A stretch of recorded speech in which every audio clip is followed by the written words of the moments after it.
Here I'm going to be performing 45-degree hip extensions, but the variation is going to be for QL raises.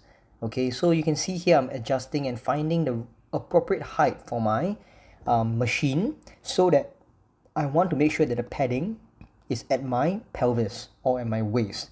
I want to be blocking off my pelvis because I only want to be moving about my waist and not including my pelvis to have any movement. Now, the whole role of the QLs, or the quadratus lumborum, is a group of muscles that are on the side of the body. So when I am moving on the right side, so you can see I'm on the right side that is going down, I'm actually challenging the left QL muscles and vice versa. The role of the QL is to not only keep us upright, but also to bring us from side to side. So if you can see that I am pulling myself from one side to the other, in fact, so look here, I'm on the left. As I lower my left down and then bring it back up to neutral, it is not me pushing up.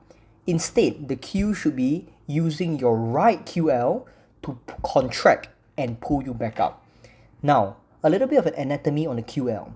The QL, or quadratus lumborum, originates or starts from the hip bone, right? The pelvis. So the QL starts from the pelvis and it attaches on the lower ribs.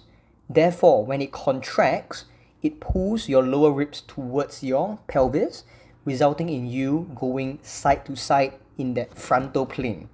Okay? So, knowing that, if we are trying to train the QL, what we need to do is to set up the machine at a height that allows us to support the pelvis. We do not want movement at the pelvis, we only want movement at the body. Then, we want to be moving about that body. So we want to allow that body to move to the side over our pelvis that is being supported by that padding. Reach down as far as we can without rotating. Okay, that's a very big point, is that often people, in an attempt to get more range at the bottom, in an attempt to reach down lower, they start to rotate their body forward, right? We do not want that. We want to maintain in one plane of motion. So imagine there's a mirror through, or there's a glass door or glass through your body, cutting you front and back. You do not want to be rotating past the glass, right? You want to be maintaining in that plane of motion, okay? But in terms of executing it, it's pretty simple. Once you have the padding that is securely supporting your pelvis, just allow your body to lower down as low as you can without rotating, and then contract your opposite QL muscle to pull you up. So remember, when you're coming up, it is not a pushing up motion, it is a pulling motion of your QL on the other side. So I like to use my other hand to touch the QL muscle on the other side to tell it to engage and to contract. If you find that your body comes up very slowly, more likely than not, you are doing it correctly. Because if you are only focusing on the QL contracting, more often than not, it is going to take a while because it is not a huge muscle and is carrying a lot of weight in pulling your body up towards that side. Therefore, if you find that you're moving very slowly because the QL muscle is contracting very hard, then you're likely doing it in the correct manner.